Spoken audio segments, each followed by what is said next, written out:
होगी क्लास। तो पिछली क्लास के अंदर हमने मालगुड़ी तक तो कंप्लीट कर ही लिया था। अब हमको दो चार जो इसके अंदर जो बार बार चीज़ें रिप्लेस होती है, देख तो मालगुड़ी है। Malgudi is the heart of Narayan's work. It is typically a small fictional town in South India that serves as the setting for nearly all his novels and short stories. Mostly जिसके भी नॉवेल्स हैं उनकी सबकी सेटिंग क्या है, Malgudi.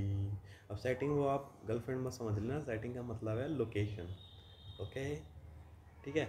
Its importance can not be over stated. It provided a consistent believable world where characters from different stories might cross paths and where the social fabric remains familiar. It features, जो कि मैंने आपको पहले ही बता दिया, कि आपको आसपास के कैरेक्टर ऐसे मिलेंगे as if they have come from the very near and dear vicinity. क्या क्या है एक तो अल्बर्ट मिशन स्कूल मिलेगा आपको, a recurring institution of education and satire. Market road मिलेगा, the Sarayu river, Mempi hills, a diverse cast of typical inhabitants, banker, merchant, students, teachers, holy man and bureaucrats. These are mostly the characters of R K Narayan. तो आपको जहाँ भी लगेगा तो एक तरीके से एक मिडिल क्लास थीम दिखाई देगी इसके अंदर, ब्यूरोक्रेटिक और प्रोलिटेरियंस. एलीट और एरिस्टोक्रेटिक थीम आपको कम दिखाई देगी. Major novels are detailed analysis. ठीक है, अब देख लेते हैं. सबसे पहले तो ट्रिलॉजी देख लेते हैं कौन कौन सी है, जिसके अंदर है semi autobiographical trilogy of early life. The trilogy charts a journey from childhood to maturity, all set in Malgudi. कौन कौन सी है? पहली है स्वामी एंड फ्रेंड्स 1935. इसके अंदर सिर्फ और सिर्फ हमको याद रखना है, पता है क्या, कि it was publish with the help of Graham Greene. ठीक है. The novel that introduces the world of Malgudi, it was written in 1930 but publish in 1935 with the help of Graham Greene. Plot a poignant and humorous capture of anxieties, adventures and camaraderies of group of school boys in colonial India. तो कहाँ कहीं ना कहीं किस चीज़ के बारे में बात करी जाती है? Group of students. इसके ऊपर आपको एक मूवी मिल जाएगी जो मैंने देखी भी थी. मेन कैरेक्टर कौन कौन है इसके? स्वामीनाथन है, स्वामी है. स्वामी का कैरेक्टर कैसा? Sensitive, imaginative, often anxious protagonist. Money क्या है? Money is strong, loyal, less academically inclined friend, more like Bhim. ठीक है. Money is a strong character, मतलब बलिष्ठ है वो, लॉयल है, but academically is not very profound. Rajan the clever and sometimes निकल मेंबर ऑफ द ग्रुप. पढ़ा लिखा स्मार्ट जो कैरेक्टर है वो है राजन. फिर है ना थीम्स किस क्या क्या है? Innocence and tribulation of childhood, बचपन की गलतियाँ खामियाँ, बचपन के किस्से. इस तरीके की थीम्स आपको बहुत ज़्यादा मिलेगी. The pressure of academics and the subtle influence of British Raj, the desire to play for Indian cricket team instead of MCC. है ना. तो एमसीसी की जगह इंडियन क्रिकेट टीम के लिए खेलना. Malgudi cricket club. The bachelors of art was publish in 1937. तो कौन कौन से वर्क हो गए? एक तो हो गया अपना स्वामी एंड इट्स फ्रेंड्स, दूसरा हो गया bachelor of arts. Organizes into 4 parts. How many parts is divided? It's divided into 4 parts, each representing a distinct stage in protagonist psychological and emotional growth. Protagonist कौन है? चंद्रन. तो सबसे इंपॉर्टेंट दो points याद रखने हैं, 4 पार्ट्स एंड चंद्रन. वर्क कौन सा? Bachelor of art published in 1937. Bachelor of arts published in 1937, है ना. पहला स्वामी एंड फ्रेंड्स पब्लिश्ड इन 1935, है ना. टॉक्स अबाउट स्वामी, मनी, राजन. ठीक है. और एसपी सन, जिसको बोलते हैं, जो जो Swaminathan is considered as the SP tale, sons tale. ठीक है. अब चंद्रन इतना याद रखना है, चंद्रन लाइफ आफ्टर कॉलेज के अंदर is intense and romantic idealism, the heart break that follows a subsequent existential crisis. क्या क्या थीम है इसकी? एग्जिस्टेंशियल क्राइसिस है ना. रोमांटिक आइडियलिज्म है कि यार रोमांस में, इश्क में हम तुम्हें क्या बताएं, किस कदर मात खाए हुए हैं. इस तरीके की स्टोरी है और एग्जिस्टेंशियल थीम है. ठीक है. Confusion and idealism of youth, कि मतलब एक आइडेंटिटी वर्सेस रोल कन्फ्यूजन, जो कि अपने साइकोलॉजी में पढ़ा होगा, ये उसी कॉन्सेप्ट के इर्द गिर्द बात करता है. ठीक है. ये इसका बेसिकली आपको सिर्फ और सिर्फ इसका मेजर कैरेक्टर याद रखना है. द इंग्लिश टीचर, है ना. किसकी स्टोरी है? कृष्णा की स्टोरी है, पब्लिश इन 1945. ठीक है. An English teacher at Albert mission college. कौन सा है? अल्बर्ट मिशन कॉलेज, जिसके बारे में हमने पहले भी बात की है. ठीक है. Whose life of quite routine is shattered by the sudden death of his wife Sushila. कौन कौन से कैरेक्टर है इसके अंदर? कृष्णा है, सुशीला है, वाइफ कौन है? Sushila. The novel deeply explores his profound Greaves and his struggle to raise his young daughter alone and his subsequent unconventional spiritual journey to communicate with his deceased wife. तो इसके अंदर डिसीज वाइफ के साथ क्या है? Communication है। एक paranormal जो कम्युनिकेशन है किस वर्क के अंदर है? The English teacher. कौन से स्कूल में इंग्लिश टीचर है? अल्बर्ट मिशन स्कूल में। एक बार मैं आपको चेक करके बता देता हूँ आर के नारायण की ट्रिलॉजी कौन सी, क्योंकि मेरे दिमाग से निकल रही है।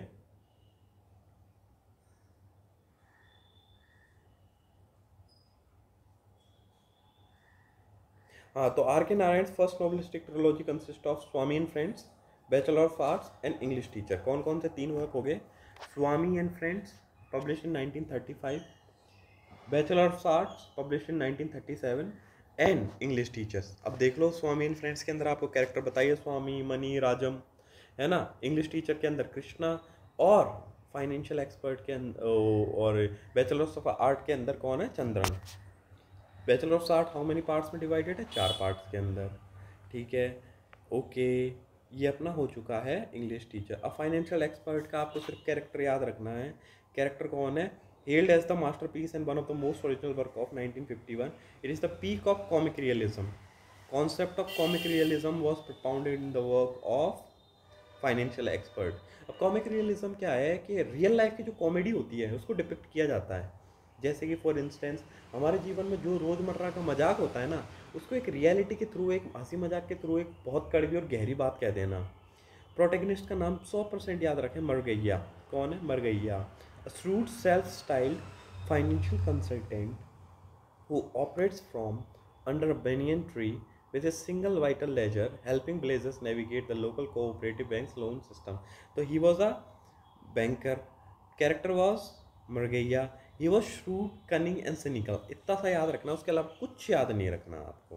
बाकी ये सारे इंपॉर्टेंट जरूरी नहीं है। गाइड सबसे इंपॉर्टेंट है, द गाइड, क्योंकि इसके लिए इसको क्या मिला था? साहित्य अकेडमी अवार्ड इन 1960। 1960 में साहित्य अकेडमी अवार्ड किसको मिला था? आर के नारायण को। किस वर्क के लिए? द गाइड के लिए। Status the most representative of Narayan's writing skill, winner of Sahitya Akademi award in 1960, है ना। अब इसके अंदर कैरेक्टर्स देख लो, कैरेक्टर कौन कौन है ना। इसके ऊपर एक मूवी भी बनाई है, आनंद and starting Dev Anand and Waheeda Rahman ने एक जो कैरेक्टर्स हैं उनके ऊपर एक मूवी बनाई है। कब? 1965 में। Adaptation successfully adapted into a highly successful Hindi film in 1965, directed by Vijay Anand and starting Dev Anand and Waheeda Rehman. अब आप मुझे ये देख के बताएंगे कौन कौन सी ऐसी इंडियन राइटिंग्स की फिल्म्स हैं जिनके ऊपर मूवीज़ बना दी गई है, क्योंकि कुछ कुछ अनीता देसाई की हैं और उन्हें कमेंट सेक्शन में आप बताएंगे। ठीक है, मेन कैरेक्टर कौन है? राजू है, the charismatic and adaptable protagonist who transformed from a tour guide to a lover, secretary, and impresario to an unwilling fake spiritual guru. तो ट्रांसफॉर्मेशन कहाँ कहाँ से आता है? A tour guide, tourist guide, to a lover secrecy, कि जिस तरीके से इसका नलिनी के साथ इसको यूज़ करता है for making profit, and in the and a spiritual गुरु। ठीक है, रोज़ी दूसरी कैरेक्टर है जिसका नाम चेंज होता है नलिनी। तो रोज़ी और नलिनी पे आप विशेष ध्यान रखना है, क्वेश्चन आया भी हुआ है पिछली बार कि कौन से नोवेल से कैरेक्टर है रोज़ी और नलिनी, है ना। इम्प्रीसेरियो, a sophisticated repressed dancer who finds her artistic liberation and identity। तो एक sophisticated and repressed dancer, एक बहुत ही प्यारी sophisticated dancer, and she has a very repressed unhinged desires about herself, which she finds her artistic liberation in dancing। Marco was Rosie's husband, who was an archaeologist representing intellectual but emotionally sterile academia। अब ऐसा कैसा हमें एक same character अब एक work के अंदर भी मिलता है, जो कि है क्राई द पिकॉक, जिसके अंदर कैरेक्टर कौन है? ऐसा गौतम। ठीक है, ये अपना काम हो चुका है। फिर देखो डार्क रूम, या उसका अलग से अनदर वर्क है, जिसके अंदर हमें इतना सा याद रखना है, it's as a very feminist text. ठीक है, कि सावित्री इसकी एक कैरेक्टर है। Savitri is a submissive house wife, utterly dominated by her arrogant husband, ये इसकी थीम है। रमानी का अंदर डार्क रूम, है ना, के अंदर the dark room kitchen is her metaphorical and literal prison where she treats where she retreats from her husband's psychological harshness, is a powerful study of marital operation and a women's silent desperate rebellion. तो character कौन कौन है? एक जब feminist text dark room के अंदर सावित्री है, रमानी है, दो कैरेक्टर्स हैं। वेटिंग फॉर महात्मा, अब ये भी पूछ लेते हैं कि कौन कौन से ऐसे वर्क्स हैं जिनके अंदर महात्मा गांधी का सिग्निफिकेंस है। Unique in nights over for the direct participation of Mahatma Gandhi as a character, the novel contrast Gandhi's revolutionary ideas of non-violence and freedom with the views of traditionalist, though the story of a young lazy man Shri Ram. तो इसके अंदर कौन कौन से character है? श्री राम है, who is politicise inspired by Gandhi and his follower Bharati. तो किसके अंदर कैरेक्टर कौन कौन है? Shri Ram and Bharati. And has a Gandhian theme, कौन सा? Waiting for Mahatma 1955। Vendor of sweets is a story of Jagan, Mali, grace, और कहीं कहीं ईस्टर्न और वेस्टर्न ट्रेडिशन के अंदर एक कॉन्फ्लिक्ट है। यू मस्ट रीड इट, क्योंकि फर्स्ट ग्रेड के सिलेबस में भी एक छोटी सी समरी इसकी बनती है। कौन कौन से कैरेक्टर है? Jagan, Mali, Grace, cousin, these are the major characters. इसको एक बार पढ़ भी लेते हैं। Explore the intense generational and cultural gap between Jagan, a traditional Gandhian orthodox sweet vendor.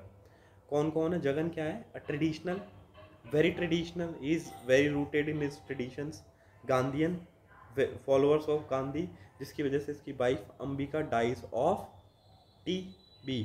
और ये किताब भी लिखता है किसके ऊपर? नेचुरोपैथी के ऊपर। Orthodox and sweet vendor. उसके बाद उसका बेटा कौन है? Mali, who is a very unique and has a very westernised idea, जो कि बीफ भी खाता है, and married a half Korean half American girl, grace.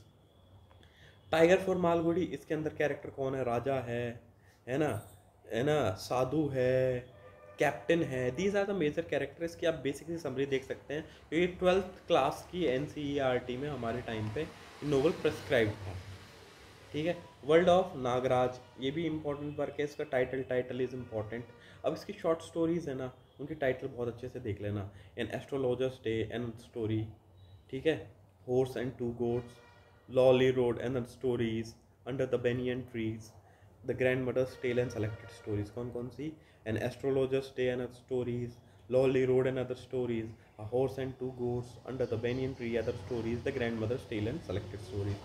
क्योंकि अपन ने जो भी पढ़ा वो एक प्रोमिनेंट थीम है, लेकिन ये जो पॉइंटर्स है एक यूनिक पॉइंटर्स है, आपको जरूर से ध्यान रखना है। इसकी शॉर्ट स्टोरीज कौन कौन सी है?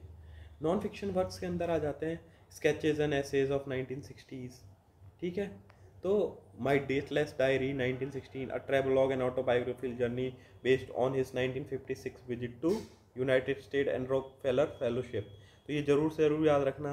Rockefeller fellowship and United States related का कौन सा वर्क है? The dateless diary. It's a consider comes under non fiction. तो मैंने 2023 का जो सेट एग्जाम दिया था उसमें क्वेश्चन था, my days 1974, a full autobiography providing a direct account of his life starting with his childhood spent in grandmother's home in Chennai. Other non fiction work है emerald root, ये बहुत बार पूछा गया है। अभी ऐसा वर्क है जिसके बारे में हमें पता नहीं है, लेकिन क्वेश्चन पूछ लिए जाते हैं। अ writers nightmare, a story tellers world, ये क्या क्या है? अ writers nightmare, a story tellers world, ये जरूर याद रखना। गॉड्स डीमन एंड अदर्स, ये भी इंपॉर्टेंट है, याद रखना। The Ramayana, the Mahabharata, is retelling of Indian myths and epic is characteristically simple and lucid prose. तो रामायण और महाभारत की रिटेलिंग भी की है। कौन कौन से? द एमराल्ड रूट 100% याद रखना। अ राइटर्स नाइटमेयर, इसको भी याद रखना। अ स्टोरी टेलर्स वर्ल्ड, इसको भी याद रखना। रामायण और महाभारत, इसको भी याद रखना। ठीक है। अवार्ड्स हमें पता है कि Sahitya Akademi award in 1964 the guide, Padma Bhushan in 1964, ठीक है। बाकी हमें इतना इम्पोर्टेंट जरूरी नहीं है।